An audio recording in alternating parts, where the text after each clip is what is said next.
What's the difference between those who achieve financial freedom and those who do not? It can be summarized with two stories and their typical graphs. Let's look at the journey of two people. We'll call them X and Y. Now let's say X starts off at a point where he's making good income, he's leading a great life, work hard, party hard, shop hard, a life of luxury.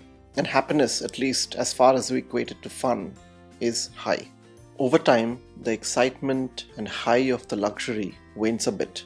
So we can say that he is less happy, but his life is still enjoyable. The complexity of his life, though, has started to increase without him even noticing it. There's more pressure to keep up the lifestyle. As the years go by, the happiness suddenly starts to dip below the average. As he continues on that path, he needs to work harder and harder to keep his income growing, to keep his lifestyle.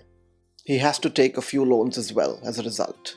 He doesn't have time to enjoy the expensive home that he bought, but he still has to pay the EMI anyway. But he has to balance his relationships and his work, which is becoming increasingly more difficult.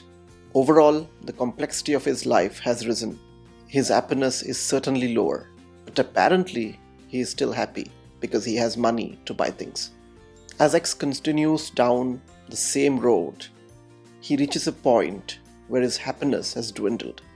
He struggles to get out of the earn, burn, earn loop that he has got himself into. He certainly has no freedom.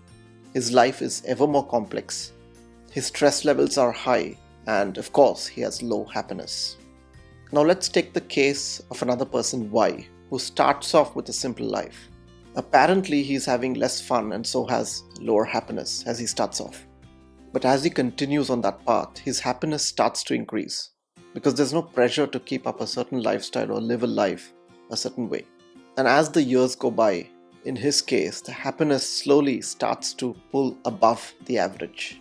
He has more freedom. He's not in the earn, burn, earn cycle. So there's less stress. He doesn't need to take loans. So his life is less complex. So obviously he has more freedom and more happiness.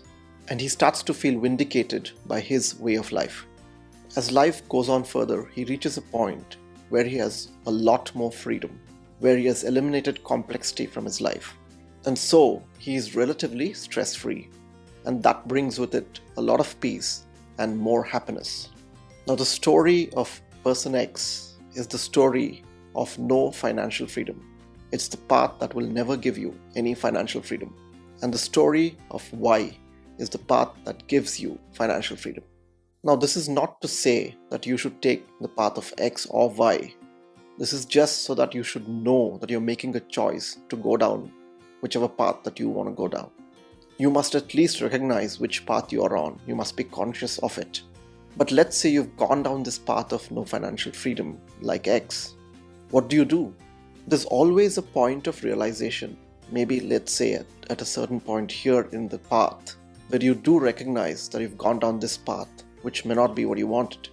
And even at that point, you could always change course and change your path to this direction. And as you do that, as you change course and go down a different path, you can slowly turn your path towards financial freedom. Although it will take longer because you did not start early enough, the important thing to note is that it's never too late to change. And if you want to understand the 5 different levels of financial freedom, watch this video.